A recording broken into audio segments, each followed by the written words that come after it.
Hey guys, welcome back to my channel and thank you so much for watching. In today's video, I'm going to be showing you how I made this Donkey Kong themed cake, so let's get right into it. To create my barrel, I'm using 2 5-inch cakes and 2 6-inch cakes, and I'm going to be stacking those up with some Swiss meringue buttercream in the middle, and I want to sandwich my 2 6-inch cakes between my 2 5-inch cakes.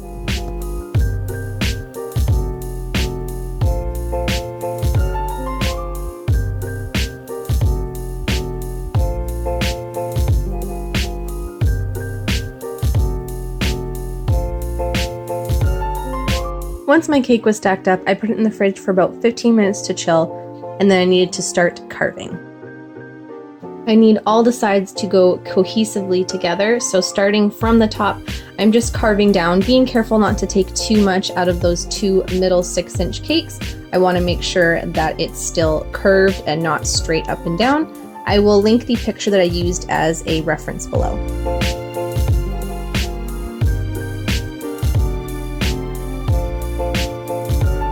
To help me shape the bottom of the cake better, I just flipped it over and carved the exact same way that I did the top.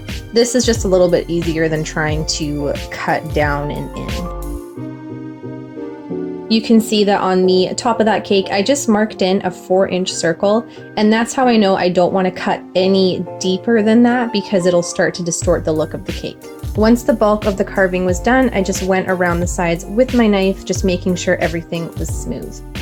Using my small offset spatula, I'm adding a thin layer of buttercream all around my cake to lock in the crumbs, and then that's going to go in the fridge for about 25 minutes to chill before I do the final ice.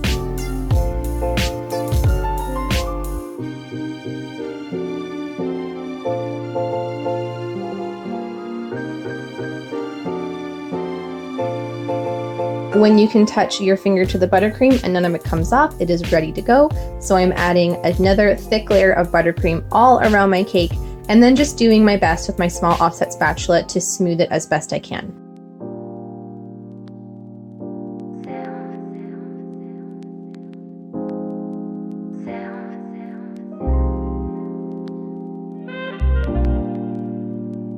Because this cake is curved, it really helps to use a piece of acetate, or I'm using cardstock, because it can form to the shape of the cake and you're going to get it as smooth as you need it to be. For all of the buttercream that formed on the top edge of my cake, I'm just going to pull that into the center using my spatula. Now that my cake is iced and ready to go, it's going to go back in the fridge to chill, and I'm going to start on my fondant. I have some brown here that I'm rolling out on my work surface to about 1/8 of an inch thick.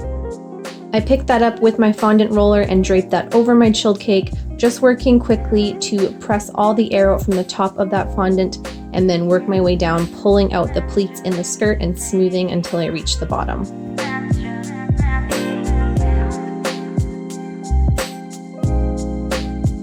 I did end up having a couple rough spots on the bottom, but that's totally fine because it's going to be covered. I went over the whole thing one more time with my fondant smoother and then cut away the excess at the bottom using my pizza cutter. I had this wood grain embosser that I used to go around the cake, but if you don't have this, you could just use your fondant tool and mark in a bunch of lines just to make it look more like wood.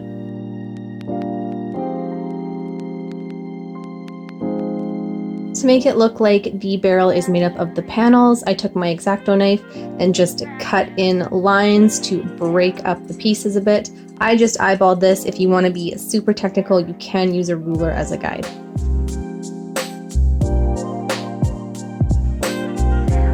Once I had scored all the lines in with my X-Acto knife, I used my fondant tool and just deepened those a bit. I cut 4 long black strips of fondant and wrapped those around the bottom and the top, and then 2 for the middle. And I just used a little bit of shortening to attach those.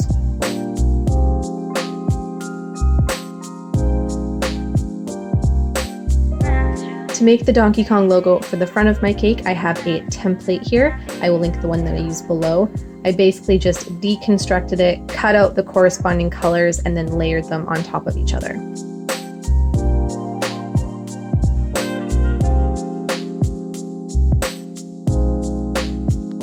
To To make my Donkey Kong figurine, I'm starting out with a ball of brown fondant, and I want to roll that into a flat teardrop shape that I'm kind of mushing against my counter surface a little bit. The fatter end is going to be the top, and I just use my fingers to taper it a little bit to make room for his arms on either side. I want his chest to stick out a bit, so using my pinky finger, I just pressed in a line about halfway down and then smoothed that. And then with my fondant tool, I'm marking in the pec area, I guess. And then again, with just my fingers, I'm smoothing out some of those lines. Now that I have that general shape, I'm rolling out some ivory fondant and draping that over the top and just smoothing that down, trying to get the shape of his chest to come out a little more. And then I'm trimming that along the sides.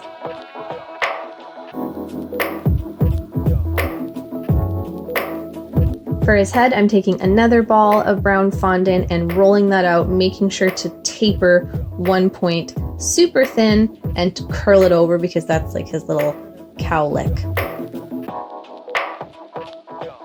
For his mouth, I'm taking more of my ivory fondant. I rolled that into a ball and I'm just pressing that against my work surface and just slightly tapering it at the top and the bottom.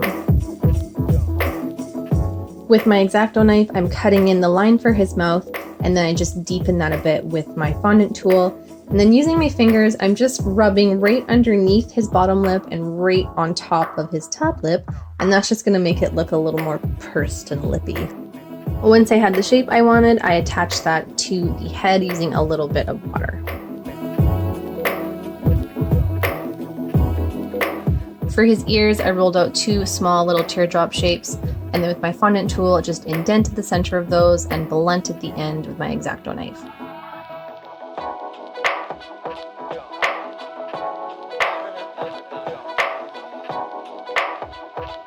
Now I'm just taking a second to mark in some lines to make him look like he has fur, and I'm just being careful not to press too hard on my little curled top.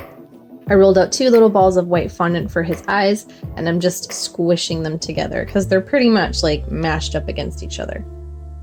I added 2 circles of brown for his iris, 2 circles of black for his pupil, and then 2 little white balls for the catch lights in either eye. Taking more of my ivory fondant, I'm rolling out this snake shape, just trying to make sure that the middle of that is a little bit thicker than the ends. And then I'm going to shape that around his eye and just cutting off the bottom there, making sure that the ends blend into his mouth.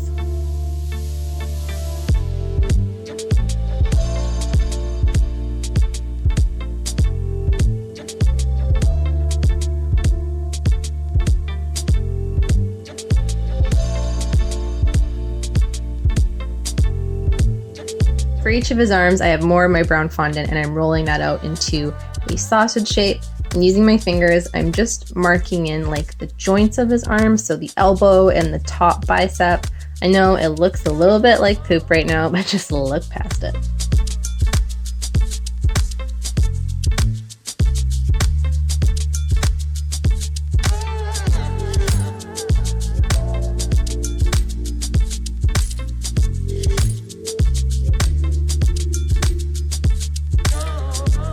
Moving back to the torso, I'm cutting off the end and then inserting a cake pop stick, just making sure that some of that stick comes out the top so I can stick the head on there.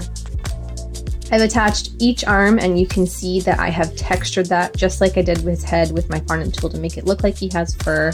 And then once I had both arms on there, I took more of my ivory fondant and just rolled them into these little nub shapes and marked in the fingers with my fondant tool and then cut out the thumb, just rounding everything off so it's not super jaggedy looking.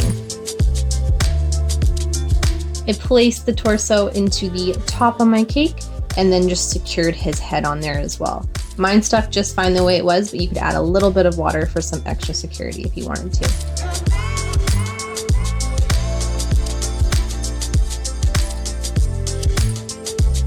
I popped the logo on the front just using a little bit of shortening to secure it. And then the final step was making some bananas. I just rolled out some balls of yellow fondant, shaped them into these crescent moony banana shapes, and then added a little ball of black to the ends. And I just placed those all over the top so it looks like it's just bursting with bananas. And this was the final result, guys. I hope you liked this video. I've been playing a lot of Donkey Kong lately, so I just felt like making this cake.